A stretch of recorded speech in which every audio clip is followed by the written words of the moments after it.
Alors une autre utilisation essentielle de boucle, c'est dans un jeu, un peu sur le même principe que le menu utilisateur, sauf que là, on est dans une boucle d'événements qui n'est jamais bloquante, parce que il se passe des choses, donc il faut que le programme s'exécute en continu, il faut que ça tourne, mais en même temps, il faut pas que ça s'arrête, quoi. Il faut vraiment.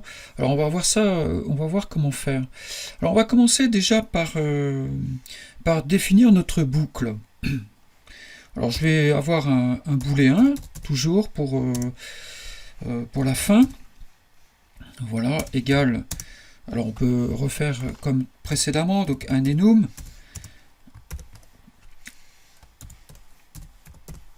Quoique non, là en l'occurrence c'est pas la peine parce que on va avoir besoin de la librairie windows.h.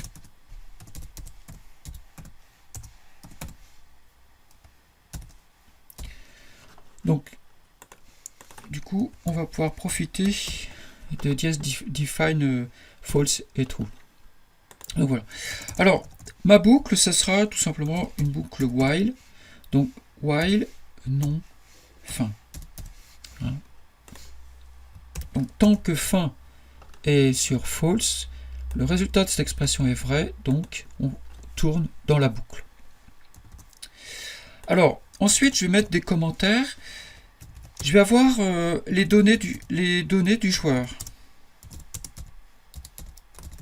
Du joueur ici. Ensuite, je devrais faire des initialisations. Éventuellement, des affichages.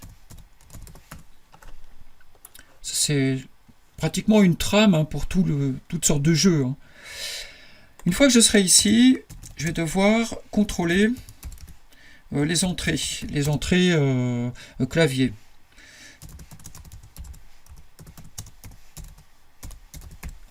Alors, dans un environnement de développement de jeu, on contrôle aussi la souris, éventuellement un joystick, etc.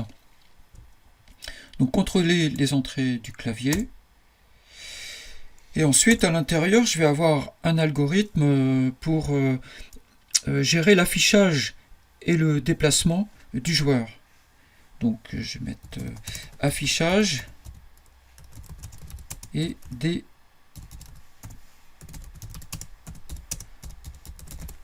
déplacement du joueur.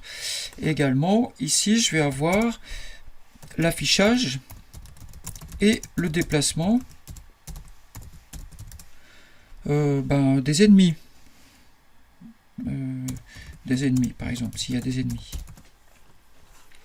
En gros, voilà ce qu'on a à faire. Alors, les données du joueur. De quoi a besoin le joueur? Il a besoin d'une position X, Y pour se déplacer à l'écran. Donc il a besoin d'une position XY. Donc je vais le spécifier à côté. Donc position. Il a besoin de quoi il a besoin? D'une lettre. Une lettre, ça sera pour son image, quoi, son image. Donc voilà, son image. Il a besoin d'une couleur, une color. Bon, sa couleur, ça va de soi. Alors, on va peut-être définir des paramètres au hasard. Enfin, on verra ça.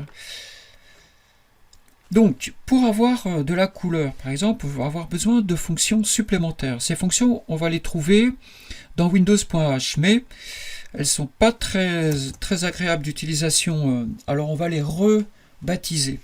Alors, pour la couleur, je vais créer une fonction textColor, que j'appelle moi textColor, et je vais passer en paramètre la couleur, justement, intColor. Ce qui va me permettre de sélectionner une couleur pour écrire dans la console.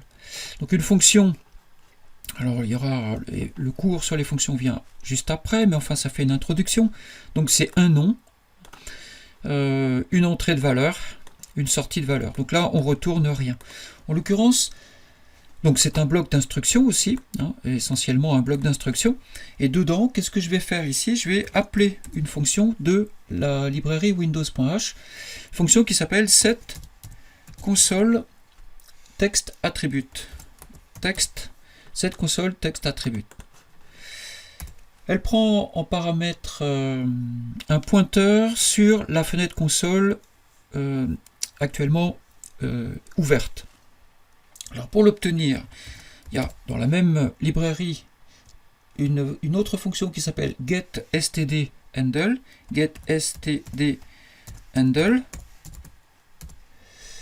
Et en paramètre, je lui indique donc qu'il s'agit de la fenêtre de sortie std output handle. Voilà. Alors ça c'est le premier paramètre de cette fonction, et pour le second, je lui donne la couleur que j'ai choisie. Alors je vais mettre en plein écran.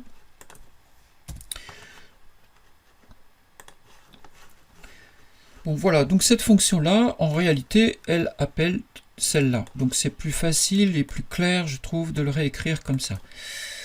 Alors je vais en écrire une seconde très importante qui va nous permettre de promener le curseur en écriture de la fenêtre console n'importe où, comme si on était en mode graphique. Alors c'est une fonction void, elle retourne rien. On va l'appeler goToXY, donc c'est un nom que j'invente, et je lui passe une position, x int y. C'est-à-dire qu'en entrée, j'ai la position à laquelle je veux placer mon curseur.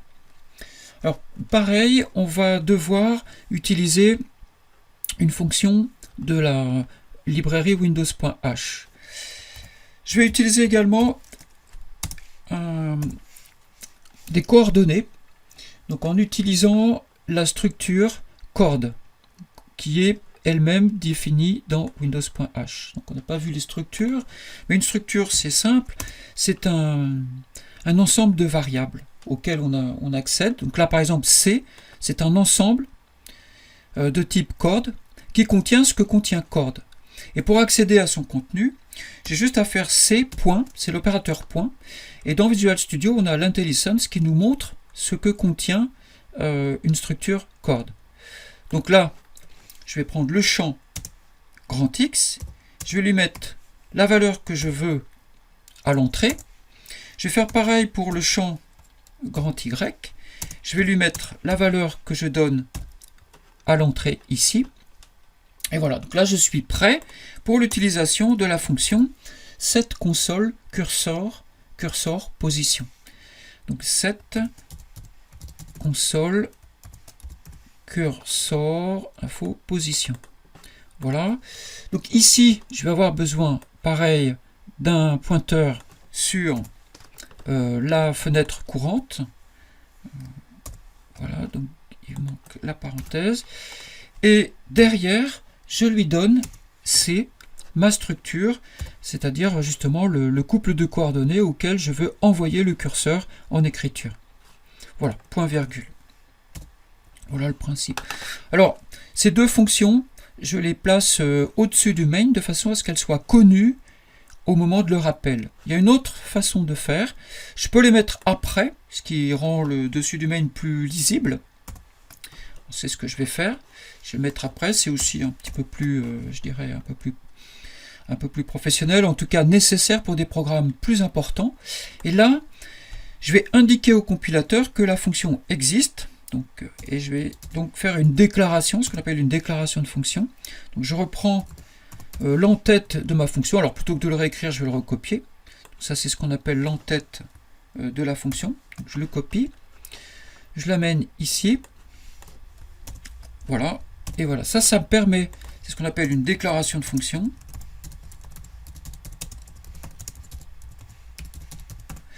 Et ça me permet d'indiquer au compilateur que lorsqu'il va les trouver donc dans le main, elles existent déjà. Hein, il les connaîtra déjà et il pourra vérifier que le passage d'arguments est bien correct, etc. Il fera quelques vérifications comme ça. Donc, je fais la même chose avec l'autre. Et voilà. Donc maintenant on est prêt. Donc ici, j'ai les données du joueur. Donc il faut que je les initialise. Donc je vais les initialiser au hasard, c'est-à-dire au départ, mon joueur sera positionné au hasard. Alors, du coup, je vais initialiser le générateur de nombres aléatoires. Voilà. Et ensuite, je vais faire... Alors, il me faut la taille du terrain. On va se donner une taille de terrain. Donc, je vais dire zone de jeu. Alors, je vais le faire avec des dièses define. Donc, je vais s'appeler TX pour l'horizontale. Je vais prendre par exemple 80. Dièse define TY. Je vais prendre 20, 24. Je crois que je peux prendre 25. Voilà, bon, ça dépend de la taille par défaut de la fenêtre console. Je crois que c'est 130, 120 et 30 ou 80, 25, ça dépend je sais, des machines, je sais pas. Donc voilà, donc c'est pas important. Donc là, en tout cas, maintenant, je vais pouvoir initialiser les positions de mon joueur. Donc x égale, je prends une valeur au hasard pour l'horizontale, donc modulo tx. Je prends une valeur au hasard pour la verticale, modulo ty, donc rand modulo ty. La couleur, alors, la couleur, donc la color égale, alors il faudra que j'explique un peu comment fonctionne la couleur. Donc je vais prendre rand. Ce qui est sûr, c'est qu'elle est codée sur un seul octet. Donc le maximum des valeurs possibles, c'est 255. Voilà, 0 compris. Donc ça fait 256 valeurs. Donc voilà pour la couleur. La lettre, je vais lui donner une lettre au hasard, égale donc une lettre majuscule, A, plus rand modulo 26. Donc voilà, j'initialise mon joueur. Alors, pour la couleur, color, quand on affiche une lettre, il y a deux couleurs. Il y a la couleur de la lettre elle-même et la couleur du fond sur lequel la lettre se trouve. C'est-à-dire un tout petit rectangle qui entoure la lettre. Alors, la couleur des 4 premiers bits, c'est-à-dire ceux qui sont sur la droite, en fait, correspond à la couleur de la lettre. Et la couleur des 4 bits suivants donne la couleur du fond. Donc en mettant une valeur entre 0 et 255, je couvre en fait les deux. Hein, bon, il y a une possibilité effectivement pour que ce soit égal à 0. Donc on va peut-être changer ça. Je vais mettre 1 plus, et là je vais mettre 255, de 54. Voilà, pour être sûr qu'on ne tombe pas sur 0, quoi. Sinon il serait noir, évidemment. Sur fond noir, on ne le verra pas. Donc voilà pour la couleur. Alors maintenant, la boucle d'événements. Alors l'affichage, on va l'afficher aussi. Juste avant, on va l'afficher. Donc je vais faire texte color et je vais lui passer color. Donc, je l'affiche selon sa couleur. GoTo x, y à sa position. Donc x, y. Voilà. Et putchar, c'est juste un caractère. Et je lui passe lettre. Donc là, j'obtiendrai la valeur ASCII de la lettre. Voilà, donc ça, c'est pour l'affichage de notre joueur. Alors, maintenant, voyons les contrôles à l'intérieur de la boucle. Contrôler les entrées du clavier. On ne peut pas, pour faire un jeu, utiliser scanf. Donc on ne peut pas, parce que c'est toujours bloquant. Donc on va être, puis c'est pas très pratique. Et en plus avec scanf, pour récupérer les touches, les flèches du clavier, c'est vraiment, je sais même pas comment faire. Donc on va utiliser une fonction qui s'appelle getch, pour récupérer les touches du clavier. Et on utilisera, elle aussi est bloquante. Elle sait, par contre, elle sait récupérer n'importe quelle touche, mais on l'utilisera avec une autre fonction qui s'appelle kbait, parce que getch est bloquante, et on ne l'utilisera que dans le cas où une touche du clavier a été appuyée. Alors ces deux fonctions, kbait et getch, font partie de la librairie conio.h. Donc je vais faire un --include conio.h. Voilà. Alors, si on appuie sur le clavier, et ça c'est vraiment, quand on est dans un environnement graphique de jeu, c'est un peu le même principe. Hein. Donc, if kbait, si on appuie sur le clavier. Dans ce cas-là, je récupère la touche sur laquelle on a appuyé en utilisant la fonction getch. Alors, je peux le faire comme ça.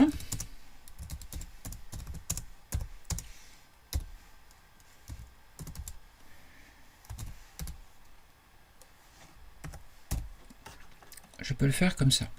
Donc, je vais le faire comme ça. Et derrière, je peux faire switch sur touche. Voilà. Et là, je vais analyser la touche. Et selon la touche appuyée, ben, j'exécuterai telle ou telle chose. Donc il s'agit de faire bouger le joueur. Alors, les touches flèches correspondent à des nombres. Bon, je les ai obtenus, mais je peux vous les donner. Donc 72, c'est pour le haut. Donc ça veut dire que le joueur remonte. Dans ce cas-là, il faut savoir que le coin haut gauche, en programmation, en tout cas en C, des images, est toujours, c'est le coin 0, 0. C'est-à-dire 0, 0, l'origine, le repère 0, 0 se trouve dans le coin haut gauche des images. Donc là, je remonte, ça veut dire que Y va vers 0. Donc c'est Y moins moins. Y moins moins. Break, pas oublier le break. Et ça, c'est haut. C'est la touche pour aller en haut. Alors, la touche pour aller à droite, c'est 77. Donc case, 77. Là, pour aller à droite, donc cette fois c'est horizontalement, donc c'est X++, on s'écarte de l'origine. Donc ensuite break, et ça c'est droite. Pour aller en bas, donc, case, c'est 80, donc c'est la touche 80. Voilà. Là cette fois-ci, donc c'est Y++.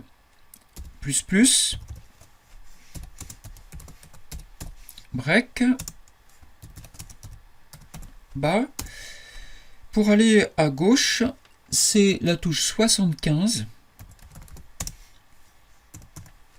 75. Et c'est X moins moins.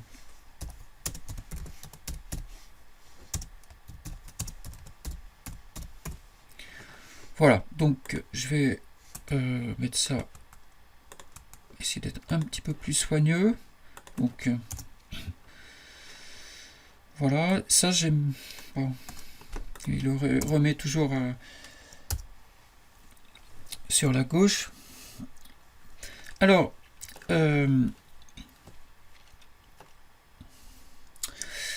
pour arrêter, on va faire, si on appuie sur la touche Escape. La touche Escape, sa valeur c'est 27. Donc dans ce cas-là, je mets fin égale 1. Voilà, je vais mettre le break, ça mange pas de pain, et c'est histoire de ne pas oublier. Et ça, c'est Escape.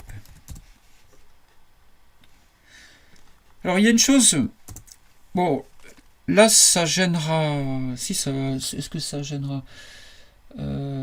Quand on appuie sur une flèche, en réalité, c'est comme si on appuyait sur deux touches. Alors, je ne sais pas comment c'est implémenté derrière, mais je l'ai constaté. Et du coup, on peut être obligé de rajouter un case vide qui correspond au nombre 224. Et dans ce cas-là, on fait juste break, comme ça. Et ça permet d'évacuer. Alors, ça correspond à... Alors, je sais pas comment c'est possible, mais c'est ce qui se passe. Donc, pour l'évacuer, on fait ça. Mais dans le côté ici, c'est pas trop gênant. Hein, ce serait dans le cas où je mettrais un default. Mais là, si je mets case 27, j'aurais pas besoin de faire ça.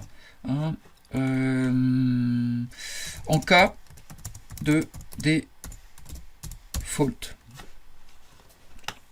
Voilà. 224, donc je vous dis, ça marche avec les flèches. Hein. Donc c'est comme si, quand j'appuie sur une flèche, j'appuie sur, par exemple, la flèche du haut, et bien, la valeur, le seul fait d'appuyer une fois me donne deux valeurs, me donne 72 et 224. Bien, alors je ne sais pas pourquoi, c'est pas, ça nous, tant pis. L'important c'est là, en l'occurrence, d'avoir trouvé une solution. Donc voilà, donc si j'appuie sur une touche, je modifie les positions de mon joueur. Mais lui, on le voit toujours à l'ancienne position. Donc il faut maintenant le réafficher. Donc je vais à sa nouvelle position. Donc je recopie ce bloc et je vais le mettre ici. Voilà, donc là, ce qu'on peut faire, c'est déjà tester ça pour voir s'il y a des erreurs et si ça marche.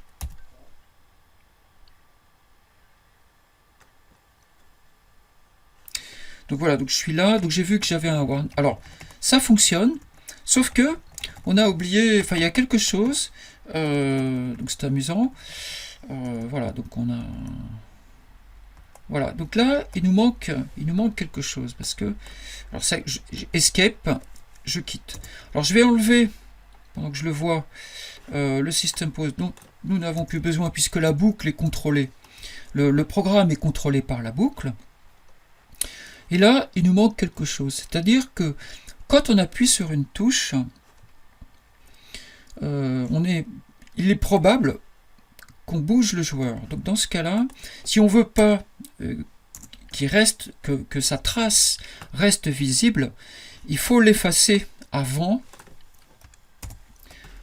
Tant qu'on a encore ses anciennes coordonnées, c'est-à-dire avant de les modifier ici, on efface le joueur à sa position courante. Donc le text color ici, c'est pas color, c'est 0. Je mets 0. Voilà. Je peux mettre lettre, hein, mais je peux aussi, je peux très bien mettre un espace, par exemple. Hein. Je l'efface avec un espace noir. Hein, donc le fond de l'espace est noir, et donc c'est un tout petit bout un tout petit rectangle qui va écraser les couleurs de mon personnage. Voilà, donc là maintenant, ça devrait fonctionner. Par contre, j'aimerais savoir ce que dit le warning. Alors, je voudrais remonter. Oui, c'est ça. Times n'est pas déclaré. Par contre, il a quand même su trouver la... Enfin, c'est pas sûr. Je vais voir. Donc là, je vais... time.h. Voilà. Donc là, du coup, c'est parfait.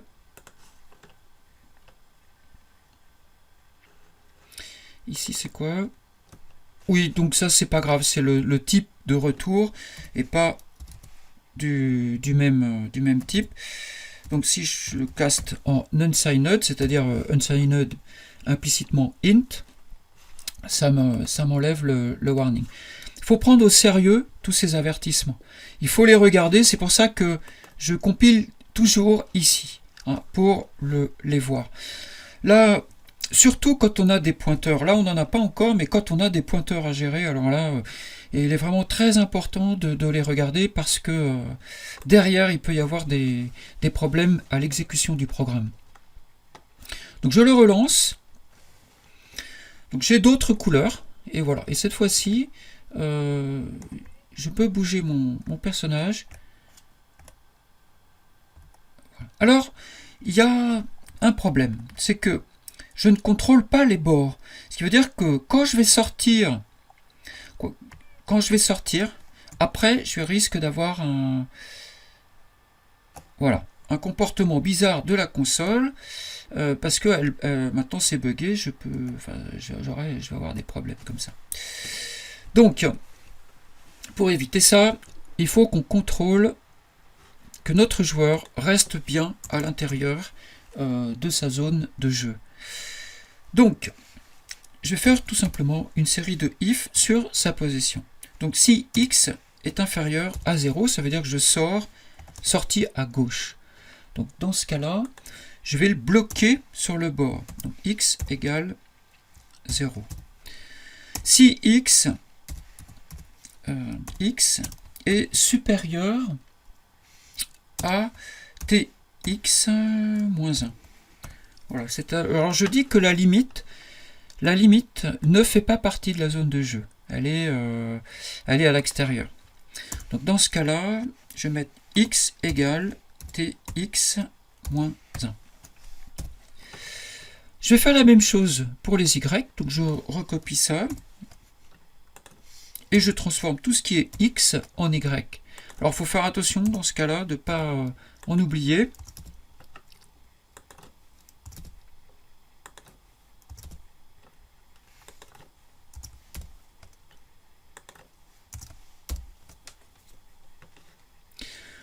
Voilà. Donc maintenant, je régénère.